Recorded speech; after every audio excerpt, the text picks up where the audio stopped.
ও 30 second আগে আমার থেকে স্যারে বলছিল 500 টাকা। 30 সেকেন্ড পরে আমি বলছি স্যারের দাম কত, এটার দাম 650 টাকা।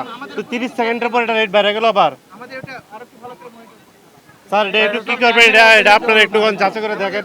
আপনারা থাকতে থাকতে যে অবস্থা হয়, আপনাদের যাওয়ার পরে কি হবে? এই মুহূর্তে তো আমরা এটা 700 টাকা একটা তরমুজ খাওয়া সম্ভব না। ঠিক আছে স্যার, একটু স্যার ধন্যবাদ স্যার, আসসালামু আলাইকুম। একটা খরচ হয় না লোডিং আনলোডিং সহ।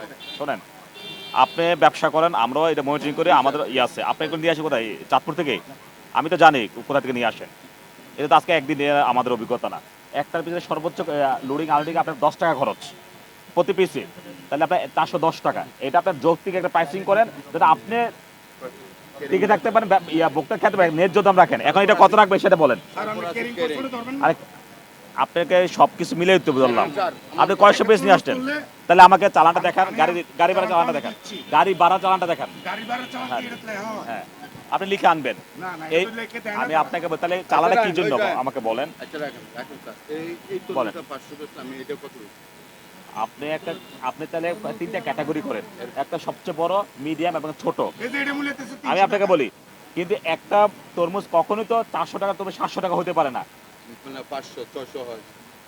600 হবে সবচেয়ে বড়টা। আপনি বিক্রি করেন 420 টাকা বিক্রি করবেন বা 40 টাকা। এটা কত বিক্রি করলে আপনার হবে? আপনি একটা আইডিয়া করেন। শোনেন, আমি আপনাকে বলি, এটা এখন কত রাখবেন সেটা বলেন, এটা সমাধান করেন। আপনি আমাদের কাছে কত বলছেন? 500 টাকা বলেন না? আমি আপনাকে বলি এটা 550 টাকা এখন এটা সেল করে। আমি আপনাকে বলি, আমি আপনাকে কথা শুনেন, আমার কথা শুনেন। আপনারা এখন ক্যাটাগরি করবেন। আপনি যখনই নিয়ে আসবেন, আপনি যদি একসাথে সবগুলো এভারেজ প্রাইসে নিয়ে আসেন, আপনি 3টা ক্যাটাগরি করবেন, বড়, মধ্যম এবং হচ্ছে কি ছোট। এই 3টা ক্যাটাগরিতে আপনি যৌক্তিক প্রাইস করবেন, যেটা আপনারও লাভ থাকে এবং ভোক্তা খেতে পারে। আমাদের জায়গা আপনাকে ধরা না, আপনাকে শাস্তি দেওয়া না। আমরা যারা সুন্দর একটা বাজার ব্যবস্থা। হ্যাঁ বলেন। 70 টাকা আলু বললাম তারা জরিমানা করছে, কিন্তু যখন এবার 60 টাকা বেচছে গৃহস্থের টাকা। আমি আপনাকে বলি, ওই যখন কম ছিল আমরা চেষ্টা করছি ওনাদেরকে ভালো দেওয়ার জন্য। যখন 70 টাকা, আপনি যে 30 টাকা 70 টাকা বিক্রি করবেন আলু, তখন কিন্তু খারাপ লাগবে। এই যে তরমুজটা পালাইছে, আপনি এটা ধরেন, তরমুজ পালাইছে, এখন এটা সমাধান করেন। আপনি এখন ক্যাটাগরি করে এটা প্রাইস করে দেন, কারণ আপনি সারাদিন বিক্রি করবেন। আমরা এখানে এসেছি বাজার মনিটরিং উদ্দেশ্যে, বিশেষ করে রমজানকে উপলক্ষ করে। আমরা এখানে বেশ কিছু অনিয়ম পেয়েছি, অর্থাৎ আমাদের দেখলে হয়তো দামটা কমে যায়, আমরা চলে গেলে দামটা বেড়ে যায়। আমরা চাই ব্যবসায়ীরা, যেহেতু ব্যবসা তাদের করতেই হবে, নীতি নৈতিকতার সাথে ব্যবসা করুক, এবং হচ্ছে যেহেতু এটা রমজান মাস, পবিত্র মাস, আমরা চাই সংযমের সাথে একটা যৌক্তিক মুনাফা করে ব্যবসায়ীরা ব্যবসা করুক। তো এখানে আমরা দেখছি উনি সর্বোচ্চ দাম চাচ্ছে 700 টাকা, যেটা খুবই অযৌক্তিক। আমরা ওনাদেরকে এটাই বলেছি যেটা একটা যৌক্তিক দাম রাখা হয়। উনি প্রয়োজনে কয়েকটা ক্যাটাগরি করুক, বড়, মধ্যম এবং হচ্ছে ছোট, 3টা ক্যাটাগরি বিক্রি করে যেন ওনারও যৌক্তিক একটা লাভ থাকে এবং যারা ভোক্তা আছে ওনারা কিনে খেতে পারে। তা আমরা এই জায়গাটা একটু জোর দিচ্ছি, এবং আগামী প্রতিদিন রমজান উপকূলে আমাদের অভিযান অব্যাহত থাকবে, এবং আমরা চাই বাজারটা একটা সিস্টেমে চলে আসুক।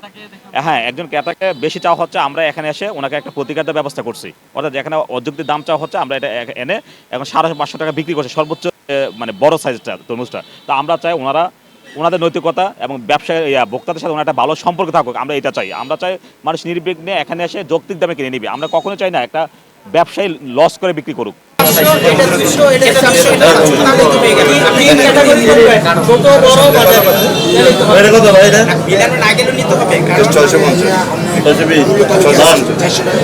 বলবেন কেন? মূল্য তালিকা থাকবে, সেটাই থাকবে, সবাই দেখে নেবে, আপনাকে দামও জিজ্ঞাসা করবেন। আপনি শুধু পয়সা থাকবেন, আমি শুধু তরমুজটা নিয়ে যাবো। এখানে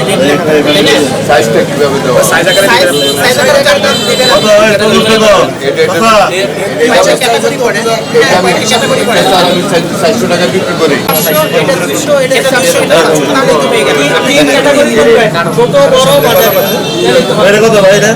বাজার নিতে হবে 650